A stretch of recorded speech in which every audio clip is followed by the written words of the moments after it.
Amém, queridos? Vamos lá para a gente poder dar sequência àquilo que Deus tem falado nos nossos corações. Eu quero só para refrescar sua memória, trazer que no primeiro dia nós lemos o texto de Êxodo 14, que é o mesmo texto que nós vamos ler hoje. E ali o povo está de frente com o Mar Vermelho e uma batalha espiritual está sendo travada ali também. Batalha espiritual que está acontecendo dentro da vida daquele povo. Aquele povo que foi acostumado à idolatria do Egito, agora eles estão diante de uma situação muito difícil e eles se desesperam e colocam para fora aquilo que está dentro do seu coração. Toda dúvida, todo medo, toda insegurança que havia dentro deles. E Deus, às vezes a gente fica assim, poxa, quando a gente erra, né? Ou quando a gente ouve, a gente sente um peso de acusação, dizendo, sua fé foi pequena, você tremeu diante disso, e o acusador, o nosso inimigo, tenta nos diminuir. Mas a verdade é que Deus está tirando de dentro daquele povo o Egito, a confiança vã que eles tinham, e Deus também faz isso na nossa vida. E às vezes a gente confia no nosso próprio braço, a gente confia nas circunstâncias que estamos atravessando, e daqui a pouco Deus tira tudo aquilo e a gente balança. E Deus está nos mostrando que Ele quer nos levar para um outro nível de fé. E ali Deus faz com que eles vejam, não só eles, mas o próprio povo do Egito, porque era uma guerra também espiritual, quem era o Deus Todo-Poderoso, o verdadeiro Criador de todas as coisas, que é o Senhor. E o restante da história os irmãos conhecem. O mar é aberto, semana passada o irmão Pedro esteve aqui, inclusive ele estaria hoje, mas ele me mandou mensagem, falou, pastor, estou embarcando para, acho que é Recife, se eu não me engano, por causa do trabalho, por isso ele não está aqui hoje. E ele falou sobre a batalha espiritual que se trava, né, ali dentro do Egito, e o posicionamento que nós como igreja precisamos ter. E eu louvo a Deus, porque de manhã nós falávamos sobre um avivamento, falávamos orando, eu tenho orado sobre isso, eu tenho lido o livro do MacArthur Júnior, não, esqueci o nome do pastor agora, Martin Lloyd Jones, sobre avivamento, e eu aconselho você a ler esse livro. Como nós, a igreja do Senhor, estamos precisando de um avivamento do Senhor. E a gente orava e pedia a Deus por um avivamento. E hoje à noite, eu não conversei nada com o pastor Rogério está ministrando sobre esse ambiente de batalha e de presença de Deus, que precisa ser renovado em nós, precisa ser tirado daquela casca, né, que às vezes a gente cria no caminhar do Evangelho, para que Deus ele faça em nós aquilo que Ele quer fazer. E agora nós vamos falar aqui sobre, no dia de hoje, sobre como Deus ele é tão gracioso. Amém? Deus é um Deus gracioso. Desde o começo nós vamos conhecer que Deus ele não é somente um Deus de justiça, Ele é também um Deus de justiça, mas a graça de Deus está revelada desde o começo. Eu costumo dizer que no momento onde Adão peca e que não é morto, fulminado na mesma hora, ali já está sendo revelada a graça, o favor, a misericórdia e a paciência de Deus.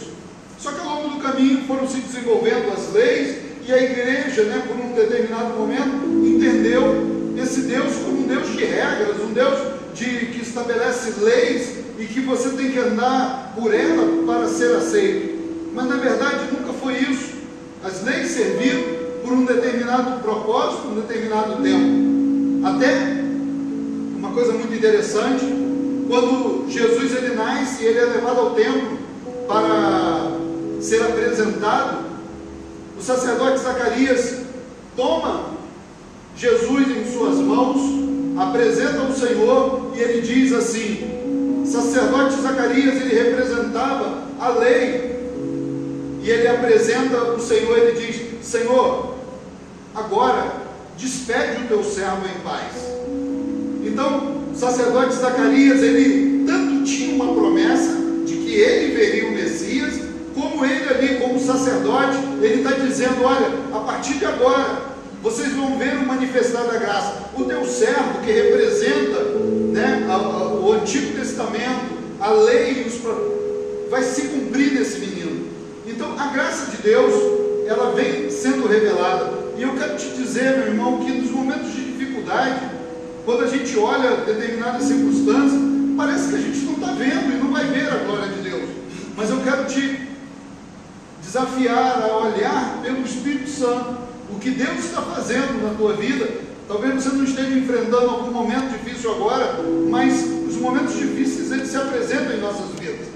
E no momento que você se deparar com alguma situação difícil, que não haja desespero em teu coração, nem angústia buscando por resposta, mas busque aquilo que Deus de verdade está querendo fazer na tua vida e através de você.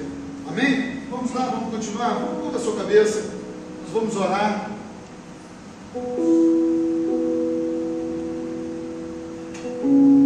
Senhor, até aqui, ó Deus, nós já temos sido agraciados, ó Pai, pela tua presença.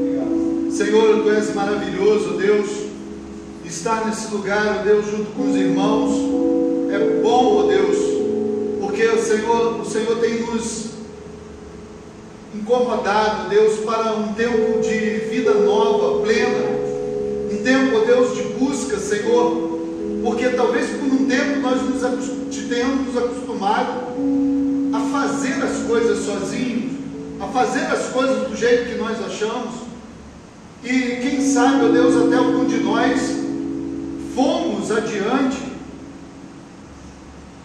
e esquecemos de convidar o Senhor. Mas, ó Deus, eu sei que o Senhor está resgatando, ó Pai, a comunhão, a intimidade, ó Deus, assim como foi profetizado, o Senhor está recrutando um exército, ó Deus, não é um exército de ativistas, mas um exército, ó Deus, de intimidade, de irmãos, de irmãs, que, ó Deus, buscam viver em intimidade com o Senhor e caminhar nessa intimidade. Por isso, ó Deus, nós estamos aqui nessa noite e te pedimos, ó Pai, que o teu Espírito Santo, que é o único que nos conhece, ó Deus, além de nós mesmos, nem a nossa esposa, nem os esposos nos conhece. O Senhor nos conhece. E por isso nós te pedimos nessa noite: trata o nosso coração naquilo que precisa ser tratado, e nos mostra, Senhor, a grande obra que o Senhor está fazendo em nós, e a grande obra que o Senhor fará através de nós, em nome de Jesus, amém. Amados, vou ler de novo o texto para nós não nos perdermos. Êxodo 14, 10 a 12. Eu hoje vou ler na versão Almeida, Revista e Corrigida. Diz assim: e chegando Faraó, os filhos de Israel levantaram seus olhos, e eis que os egípcios vinham atrás deles, e temeram muito. Então os filhos de Israel clamaram ao Senhor e disseram a Moisés: não havia sepulcros no Egito para nos tirares de lá, para que morramos nesse deserto? Por que nos fizestes isso? Que nos tem tirado do Egito? Não é esta a palavra que te temos falado no Egito, dizendo: deixa-nos que sirvamos aos egípcios, pois que melhor nos fora servir aos egípcios do que morrermos no deserto. Amém. Irmão, não seria nenhum engano ou exagero dizer que a maioria dos cristãos no tempo atual perdeu o foco na eternidade, perdeu o foco na promessa da vida eterna. E isso é gravíssimo, porque se nós perdermos o foco, e eu creio que isso tem acontecido, o foco na eternidade, a única coisa que nos resta é o foco nessa vida. Essa vida é importante? Claro que é. Essa vida é para ser vivida dentro das bênçãos de Deus? Sim, claro que é. Porém, viver na esperança exclusiva dessa vida, o apóstolo Paulo vai dizer que todo aquele que assim foca o seu coração se torna um homem miserável. Ele diz que todo aquele que vive somente para essa vida é um homem completamente miserável. Mas a igreja, de uma maneira geral, perdeu o foco na eternidade. Tanto perdeu o foco na eternidade que, de verdade, poucos se preocupam e poucos anseiam o manifestar da glória de Deus. Para muitos hoje, a volta de Jesus é apenas uma história, não é algo desejado. Então, quando a igreja e quando o cristão, ele perde o foco na eternidade, o que lhe sobra é viver para essa vida e sofrer os impactos do momento que ele está atravessando. Então, quando a igreja ela vive isso, e quando uma pessoa vive isso, é muito comum haver um esfriamento espiritual. Por quê? Porque se tudo que importa para nós está nessa vida, se nós tivermos a nossa casa alcançada, é bem provável de nós nos acomodarmos e vivermos satisfeitos e felizes, porque a nossa casa está preenchida. Se a nossa saúde estiver boa, e a saúde daqueles que nós amamos estiver boa, é bem capaz de nós nos darmos por satisfeitos e nos vermos como a igreja de Laodiceia. Eu estou rico, não tenho falta de nada, eu enxergo, e no final do texto lá de Apocalipse, o Senhor ele diz, olha, para aquela igreja, tu diz que tu está rico, mas tu é pobre, tu diz que tu enxerga, mas tu precisa comprar colírio, tu diz que tu é rico, né, mas tu não é, e pelo contrário, o texto diz que tu é miserável, pobre, cego e nu. Então, o que nós podemos perceber é que quando a igreja ou um cristão ele se afasta da perspectiva da eternidade, ele começa a colocar a sua maior ansiedade e preocupação nas coisas naturais, de maneira que se as coisas vão bem, ele esfria, e se as coisas não são como ele espera, ele perde a esperança de um Deus que pode todas as coisas. Por quê? Porque se ele não vê uma cura, ele esquece que esse Deus ele cura. Mas se esse Deus não curou na vida dele, ele transfere isso que esse Deus não cura. Então ele começa a morrer espiritualmente. Por quê? Porque o foco ficou exclusivamente aqui. E assim o povo de Israel, como nós, podemos esquecer rapidamente da glória de Deus.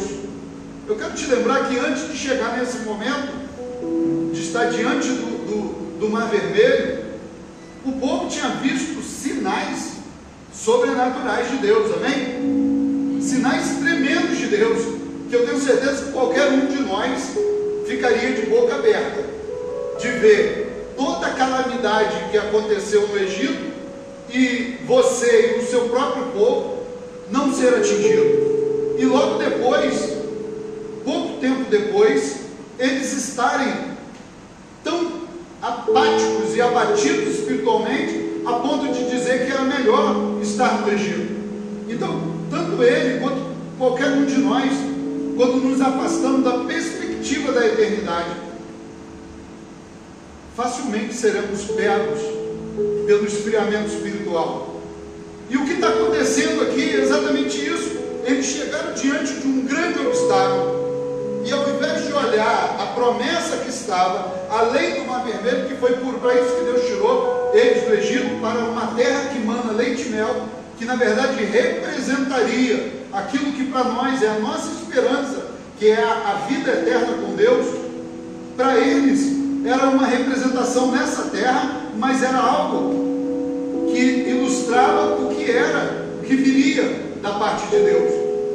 Mas quando eles chegam diante daquele obstáculo, o olhar deles já não está na promessa, o olhar deles está no obstáculo.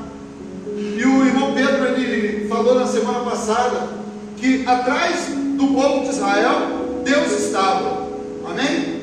E adiante do povo, Deus estava. Mas quando nós lemos esse texto, e eu quero ler novamente, assim: e chegando o Faraó, os filhos de Israel levantaram os seus olhos, e eis que os egípcios vinham atrás deles.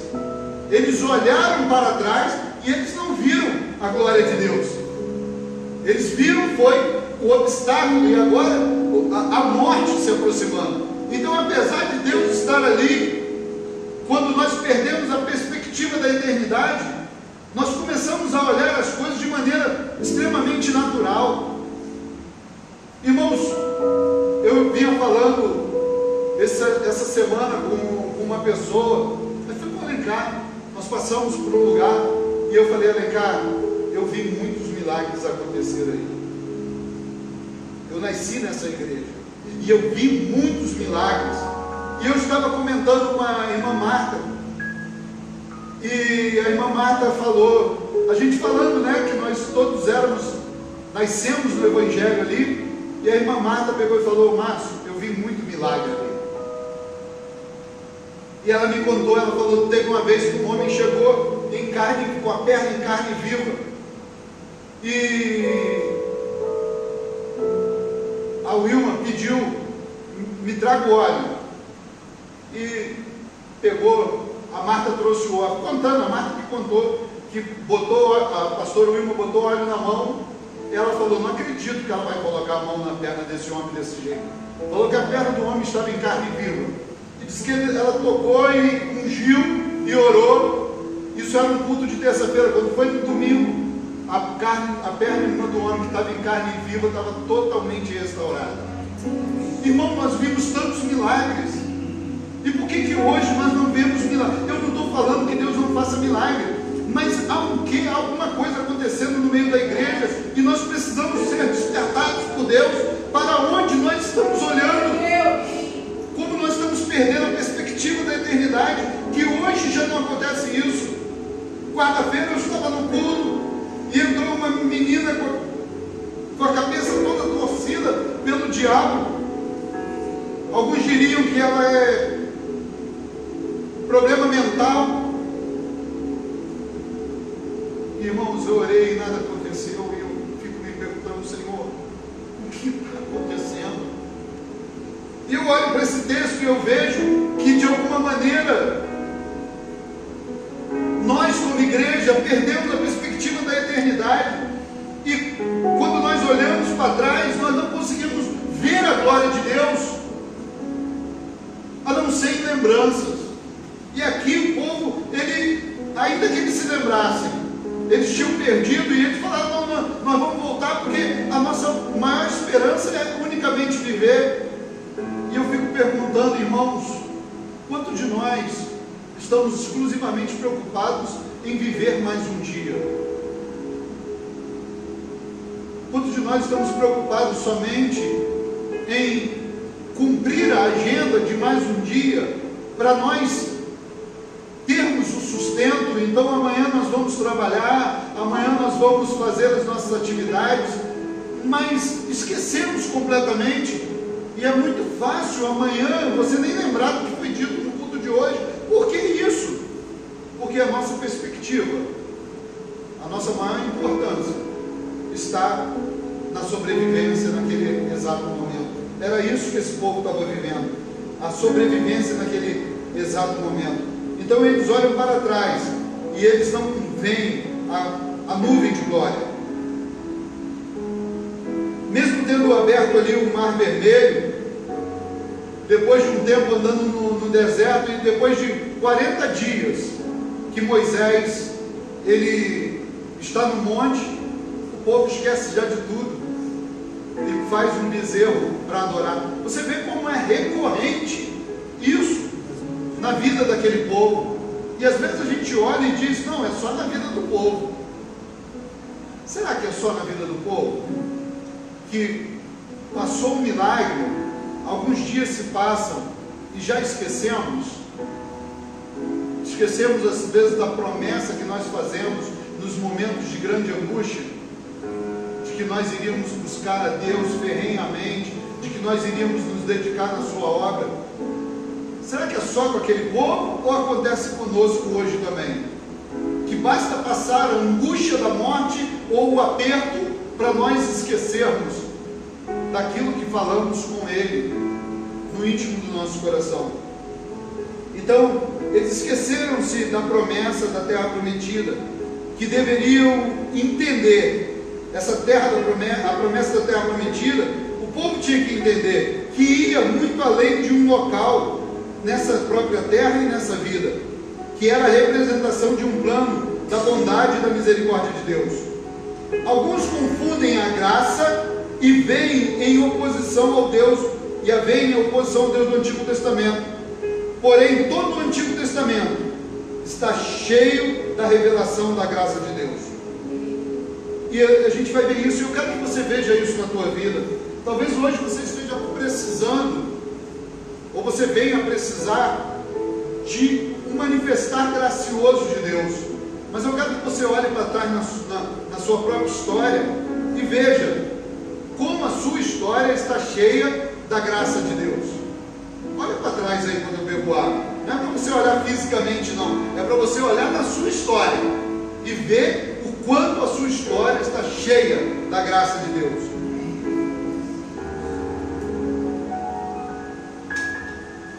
Então vamos lá. Toda a história da humanidade está cheia dessa graça. Eu quero pedir o Marcelo. Marcelo, projeta aí, por favor. Nós conhecemos, o Marcelo está quente aqui. Nós conhecemos o nome de Deus, né? Chamado tetragrama. O tetragrama são as 4 letras que representam o nome de Deus. Ninguém conhece a pronúncia, porque no hebraico não existe vogais. Então, o som das palavras, eles só eram conhecidos quando eram transmitidos. Mas por conta de toda vez que o povo falava o nome de Deus, a terra tremia, e por temor e reverência, eles deixaram de falar, só escreviam. Então, não se conhece o som da pronúncia do tetragrama, e alguns fazem algumas referências, mas esse é o nome de Deus, Yahvé, né? Está escrito Yahvé. Em hebraico se lê de trás para frente. Esse é o I, e esse seria o V, o H, I-H-V-H. Yahvé seria aquilo ali. Esse é o tetragrama. Agora, olha que coisa maravilhosa. O Senhor, Ele se apresenta e Ele fala que Ele é o Eu Sou, Ele é o Yahvé, e Ele, esse nome, Yahvé, ele tem uma coisa interessante. Essa letra aqui é chamada Yud ou Yad, né? A maioria fala Yud, seria um I. Ela representa uma mão. Ela sozinha significa mão, simboliza uma mão. Amém? A outra letra é o Ré. Essa letra sozinha simboliza graça. Esse é o nome de Deus. A outra letra, que é o Vav, que é isso aqui, simboliza um instrumento perfurante, como um prego.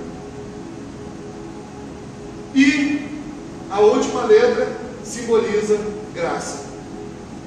Nós podemos ler o nome de Deus e Deus está se revelando. Eu quero que você entenda que hoje, para a gente compreender isso, é mais simples.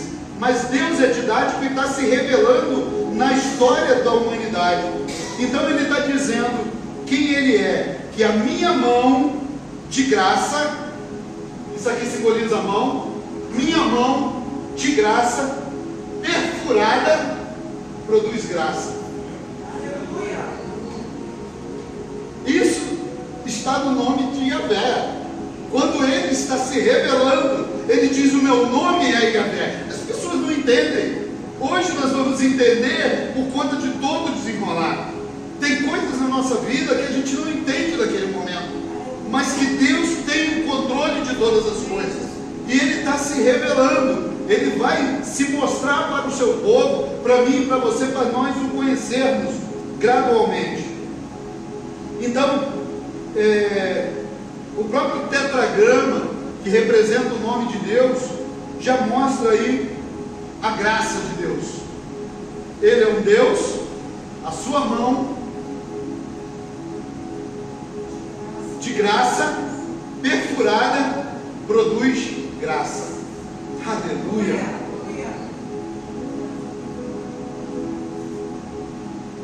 A segunda coisa que eu quero falar é: Deus continua agindo na história. Existe um padrão, eu falei isso da primeira vez, de como Deus age.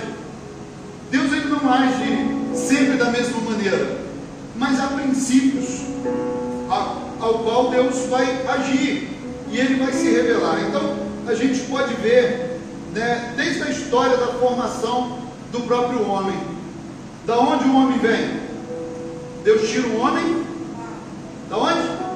Do barro, da terra. Ou seja, Deus tira o ser humano da terra. E se você olhar, Deus vai tirar Abraão da onde? Da sua terra. Ele vai fazer Abraão sair da sua terra. Ele vai tirar o povo de Israel da onde? Da terra do Egito. Ele faz questão de dizer isso. Ele está tirando. Então existe uma maneira didática de Deus. Deus ou manda sair, ou ele tira, né? Como ele tirou Adão, ele tira Abraão. Deus chama Israel do Egito e ele faz promessa tanto para Abraão quanto para o povo: eu estou tirando você dessa terra e vou levar você para uma terra que manda leite e mel. Eu botei aqui uma sequência, eu mandei para você, Marcelo, eu só mandei essa foto. Isso. Nós vamos ver essas cinco itens acontecendo no chamado, que seja no meu ou no teu, ou como da igreja de uma maneira geral, ou do povo de Israel. É o chamado: sai da tua terra, sai da tua parentela. A promessa: eu vou fazer você pai de multidões. A prova, quando ele precisa oferecer Isaac em sacrifício, e ali o próprio sacrifício que Deus providencia o cordeiro, e o cumprimento da promessa, onde, né, Deus vai cumprir a promessa na vida de Abraão, e aí nós vamos ver na vida do próprio povo. A mesma coisa, nós vamos ver quando eles saem do Egito, um chamado, nós vamos ver a promessa: vocês vão para a terra que manda leite e mel. Vai ter a prova, eles chegam diante do Mar Vermelho, eles estão diante de um deserto. É muito fácil criticar, a gente dizer: esse povo é incrédulo. Eu quero te dizer quando é o nosso Mar Vermelho, como nós nos comportamos. Quando é o nosso deserto, como nós nos comportamos. É aí que nós precisamos olhar com graça e misericórdia. O Senhor, ele diz em Mateus: uma coisa eu quero de vocês, que vocês entendam, que vocês saibam o que significa misericórdia. Quando nós não estamos passando por problema, nós somos, às vezes, muito duros. Eu digo isso de mim mesmo, com relação ao comportamento dos outros. Mas quando eu estou passando, como é que eu trato, eu lido com isso? Então, a prova, o sacrifício: Deus sacrificou, trouxe o cordeiro e foi sacrificado lá por Abraão. Deus mandou separar o cordeiro que foi sacrificado no momento de Páscoa, quando eles estavam saindo do Egito. E o cumprimento dessa promessa vai ocorrer mais à frente. Houve vários percalços, mas basicamente a gente vai ver isso se repetir. Mas eu quero que você entenda que há um motivo para isso, para que a gente possa compreender qual é o nosso papel na história. Deus está escrevendo a história. Na verdade, a história está escrita, porém essa história está se desenrolando e Ele nos convocou a fazer parte dela, e nós precisamos fazer parte dela com entendimento. Então toda a história da humanidade e de Israel é uma ilustração para o que Deus está escrevendo, para exaltar quem? Exaltar a Jesus. quero que você abra a sua Bíblia, por favor, em Isaías 6:8. Isaías, nós sabemos que é um profeta messiânico.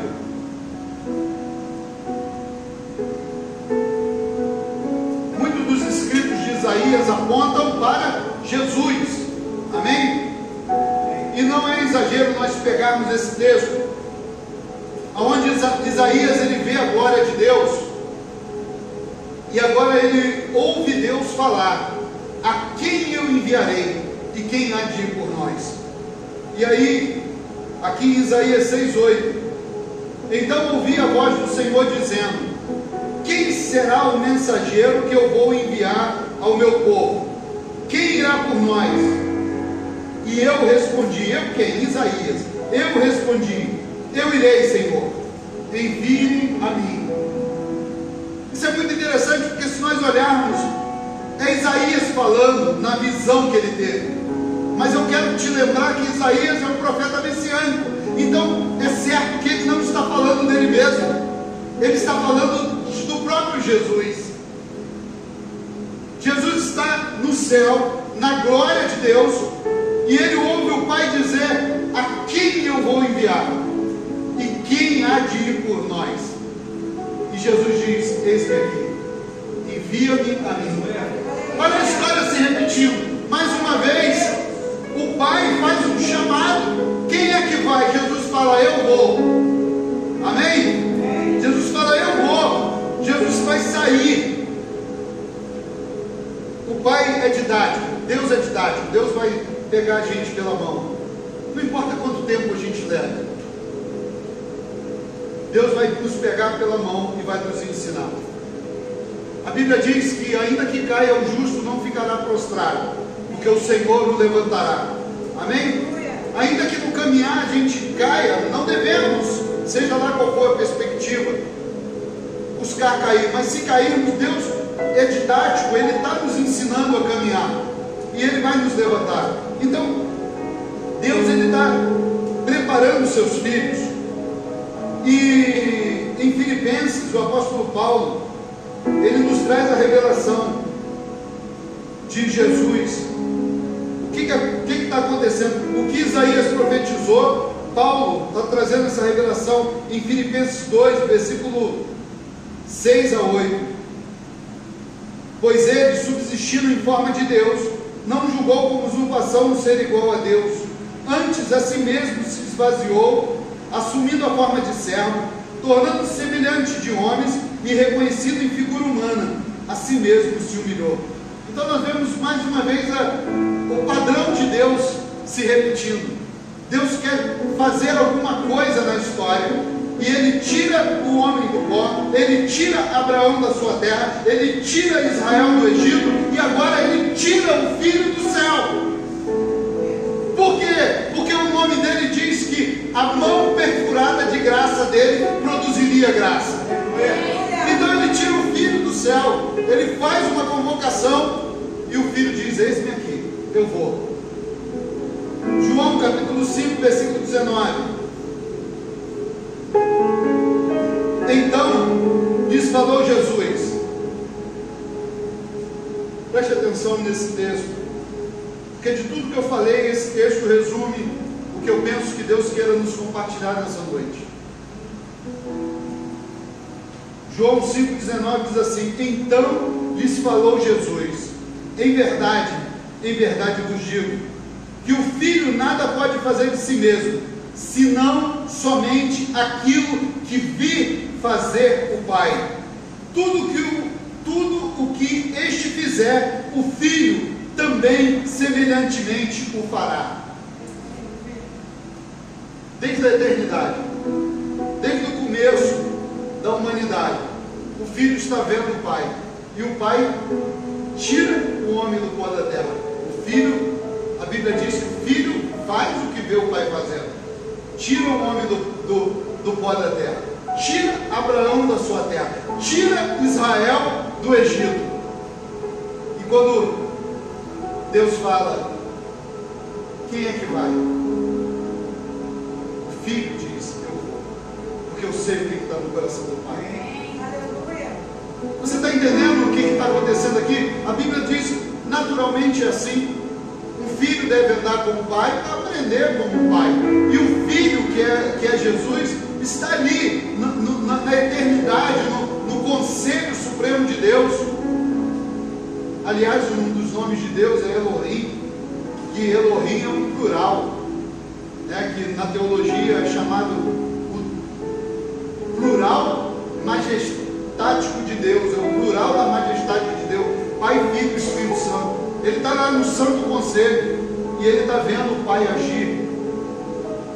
E agora chegou a vez, e ele, como filho, diz: Senhor, Pai, envia-me a mim, eu vou. Eu vi o que o Senhor fez, eu vi o que o Senhor está fazendo, eu sei o que está no seu coração, eu sei que o Senhor está tirando um povo, separando um povo, e eu vou, mãe, eu vou. E ele desce para fazer aquilo que está no coração do Pai. E aí eu faço uma pergunta para a amada igreja: aonde está a tua vida? Aonde está a tua vida? Jesus, a Bíblia fala que o filho honra o pai e o pai honra o filho. Jesus está ali e ele quer honrar ao pai, e ele vê o que está no coração do pai e ele se prontifica, diz: olha, esse aqui, eu vou, porque eu já entendi, pai, o que o Senhor está fazendo na história. O Senhor está tirando pessoas da terra, está tirando com um propósito, então eu vou. E ele vem, e a Bíblia diz que ele era o unigênito, era o único filho de Deus, para se tornar o primogênito, o primeiro entre os filhos de Deus. Amém? Ele é o primeiro, Jesus, mas nós somos filhos de Deus por adoção. Ele foi o primeiro para que nós sigamos o seu exemplo, de olhar no coração do Pai, o que Deus, o Pai está fazendo, e dizermos: Senhor, eu vou cumprir o teu propósito. E aqui, Colossenses capítulo 3, versículo 1 ao 4.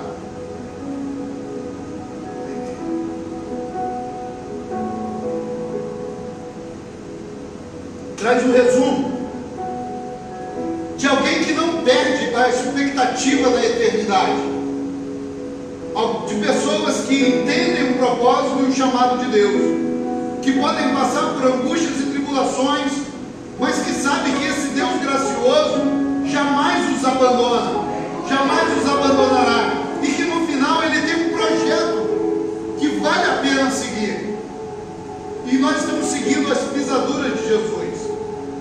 E aqui em Colossenses capítulo 3, versículo 1 ao 4, diz assim, para mim e para você: portanto, se vocês foram ressuscitados juntamente com Cristo, buscai as coisas lá do alto, onde Cristo vive, assentado à direita de Deus. Pensai nas coisas do alto, não as que são aqui da terra, porque vocês morreram, e a vossa vida está oculta juntamente com Cristo em Deus. Agora, quando Cristo, que é a nossa vida, se manifestar, então vós também sereis manifestos com Ele em glória. O que nós podemos entender de tudo isso, e que eu gostaria que você entendesse, é que eu e você vamos passar por momentos de angústia e dificuldade.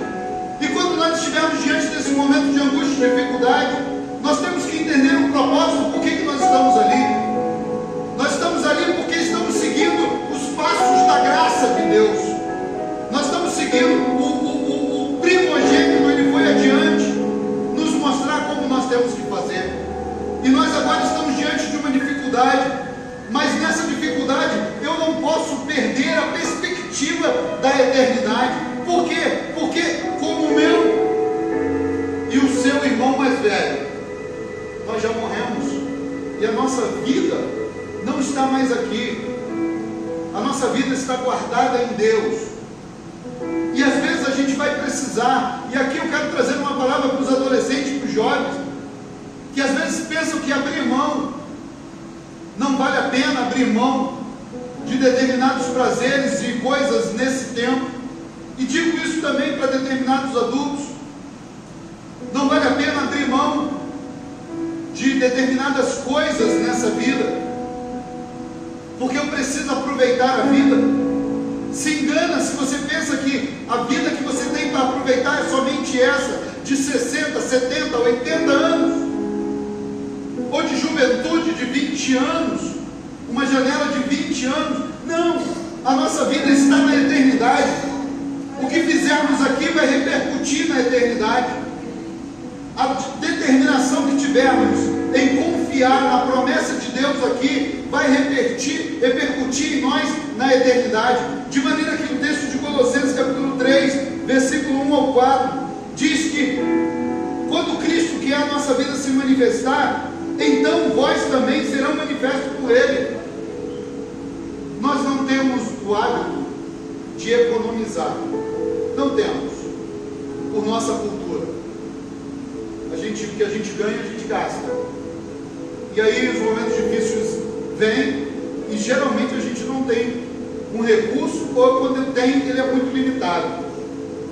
Abrir mão dessa vida para seguir os propósitos de Deus é investir a longo prazo. Agora escuta, a Bíblia diz que quando Cristo se manifestar, nós seremos manifestos com Ele em glória. O que isso significa? Significa que os lugares aonde eu e você vamos nos assentar serão um lugar de honra. Por quê? Porque na nossa vida nós determinamos honrar a Deus, passando às vezes por dificuldade de ter que sair daquela situação de acomodação, de conforto, que é onde nós estávamos, e Deus nos tirou. E isso em algum momento foi bom, mas depois, quando a gente se esbarra em alguma dificuldade, a gente fica pensando, era melhor ter ficado no Egito. Não é. O Deus de graça, Ele vai cumprir o propósito dele. E se nós nos mantivermos fiéis até o final, a Bíblia diz que lá no final Ele tem para mim e para você uma coroa de glória. O que isso significa? Significa que vale a pena, irmãos. Vale a pena confiar, vale a pena não perder a perspectiva da eternidade e não ficar com o coração angustiado pelas coisas que a gente tem que atravessar, e às vezes a gente tem que passar. Tira os teus olhos dessa terra e coloca os teus olhos na glória. O povo de Israel olhou para trás, mas não colocou os olhos na glória. Ele colocou os olhos no exército, na dificuldade, na morte que se aproximava. E o chamado de Deus para nós é que tem coisas boas nessa terra, e nós vamos desfrutar de muita coisa boa nessa terra, mas a nossa esperança está guardada, escondida em Deus. E somente quando nós nos preocupamos em atender o coração de Deus, conhecer o coração de Deus, Deus também vai nos honrar. Eu não estou falando de salvação. A salvação é para aqueles que creem, mas a honra é para aqueles que demonstram a sua fé em ação nessa terra, impactando essa terra, abrindo mão das coisas dessa terra. Isso é lugar de honra. Está falando de reino, está falando de milênio, está falando de outras coisas que eu não vou poder falar aqui. Mas há um lugar de honra, e Cristo vai se manifestar. Quando Cristo vier na sua glória, e Ele virá, Ele virá, Ele virá. A igreja não pode perder isso. Esse Deus de graça, que permitiu que o seu filho saísse do lugar eterno, e que viesse a essa terra, e tivesse a sua mão perfurada. Ele teve a mão perfurada para derramar graça sobre nós, para nós alcançarmos a salvação. Mas Ele também veio aqui para nos colocar assentado no lugar de governo, para que eu e você nos posicionarmos como agente propagador do reino dos céus, que vai ser estabelecido nessa terra. Deus criou essa terra e Ele vai estabelecer o seu reino. A Bíblia diz que Cristo virá. Eu creio num arrebatamento de dois movimentos, não em dois arrebatamentos. Eu não creio em dois arrebatamentos. Eu creio em um único arrebatamento, com dois movimentos. Pastor, qual é a diferença? diferença? A diferença é que algumas pessoas pensam em dois arrebatamentos. A igreja é arrebatada e foi todo mundo morar no céu. E aí aqueles que não foram arrebatados vão ficar aqui, viu que a igreja foi para o céu e vão acreditar. Esse é um pensamento, eu não creio nele. Eu creio em um único arrebatamento, porque naquela primeira ocasião a igreja foi arrebatada e há um povo que pensa que Cristo vai voltar e esse povo que ficou vai ser salvo. Eu não creio assim. A Bíblia fala, e eu creio dessa maneira por uma questão histórica. Eu creio que Cristo virá nas nuvens, a igreja do Senhor será arrebatada para se encontrar com o Senhor dos ares. A Bíblia diz que isso vai acontecer quando tocar a trombeta, vai se encontrar com o Senhor, e depois Cristo voltará para executar nessa terra o seu reino, e nós viremos com Ele, e nesse lugar Deus nos colocará em lugar de honra, porque nós dedicamos a nossa vida para o seu reino. Não fala só de eternidade. A igreja será arrebatada e virá. Cristo estabelecerá o seu reino nessa terra, e estando nessa terra, o Senhor ele dirá: Pastor Rogério, eu te dou autoridade sobre 10 cidades, porque meu servo tu foste fiel. Aleluia. Sidney, eu te dou autoridade sobre 5 cidades, porque eu te dei o meu talento e você foste fiel. E aquele para quem o Senhor deu o talento que não fez nada, não receberá nada. Será salvo, mas não será honrado com a honra do reino.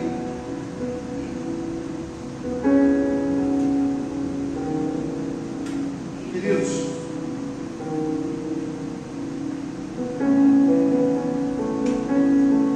Cristo virá. Ele virá.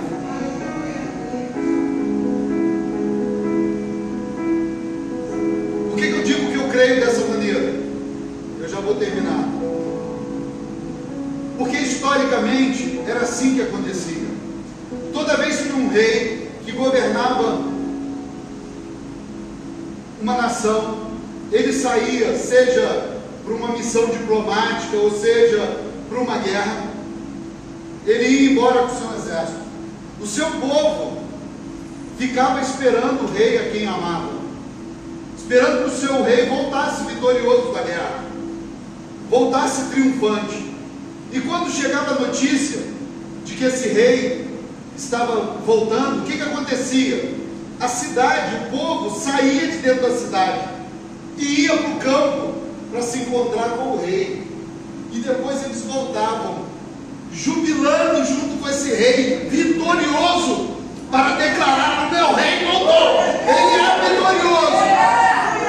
É assim que eu vejo o arrebatamento da igreja. O mundo está pensando que está tirando Deus da terra. O mundo está dizendo: olha, esse Deus dos cristãos não pode fazer nada. Um dia o Senhor voltará. Nós que desejamos a volta do nosso rei, nos encontraremos com ele e voltaremos para essa terra e diremos: venceu o rei. Aleluia. O rei venceu. E aí eu pego a palavra do Salmo que diz: ó portais eternos, está vindo o rei da glória. Está vindo o rei da glória. A igreja do Senhor precisa se levantar e manifestar a graça de Deus para a salvação dos perdidos. Os perdidos continuam perdidos. A nossa perspectiva não pode estar nas nossas próprias necessidades. O Senhor, o próprio Jesus, o nosso irmão mais velho, ele disse: eu conheço o coração do Pai. O coração do Pai está batendo almas perdidas. E eu vou lá. E nós, como irmãos mais novos que estamos aprendendo, temos que olhar com o mesmo olhar de Jesus, sentir a dor do coração do Pai e sair da nossa zona de conforto, da nossa zona de sofrimento, e dizer: Senhor, assim como fez o irmão mais velho, envia-me a mim, porque eu quero proclamar o teu reino, porque um dia, quando o Senhor voltar, eu quero receber as honras, porque o Senhor me deu talento. O Senhor te deu talento, o Senhor te deu coisas, o Senhor deu coisas que só você tem, que só você tem. E Deus te chama para multiplicar esse talento, para que o reino avance, para que a glória de Deus se manifeste. E um dia, pode ser nessa vida, mas pode ser na glória. Na glória, com certeza, o Senhor vai te honrar. E ainda que não te honre hoje aqui, diante dos homens, talvez você passe por essa vida em momentos de tribulação e dificuldade. O Senhor fala isso em Apocalipse a uma igreja. Mesmo tendo pouca força, você perseverou. Talvez essa seja a tua história, mas quando chegar o grande dia, o Senhor vai te honrar diante dos homens e diante dos santos anjos. Curva a sua cabeça, eu quero orar com você. Se você quiser ficar de pé, fique. Glória a Deus.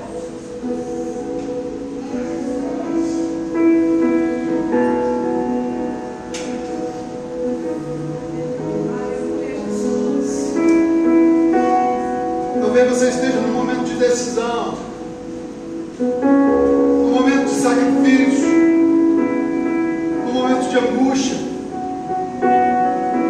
Deus nunca disse que seria fácil. Não foi fácil nem para ele. Mas no nome dele ele já trazia a marca de que a mão de graça dele derramaria graça sobre nós, sobre a sua vida. Que essa graça nessa noite renove o teu coração, renove você, renove a tua fé, renove a tua esperança, renove o teu desejo pela eternidade, muito mais do que pelas coisas dessa vida.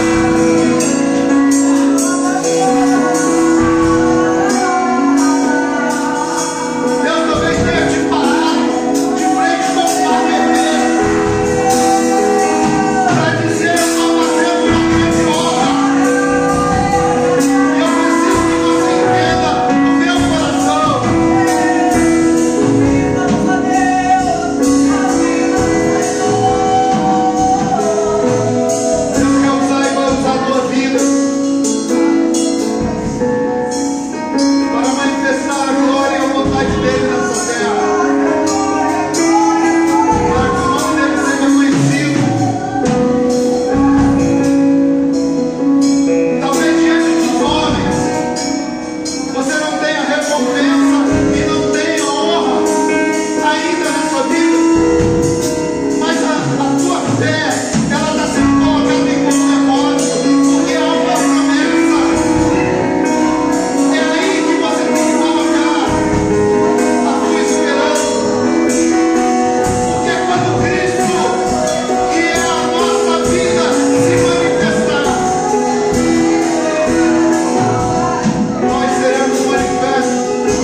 dessa vida.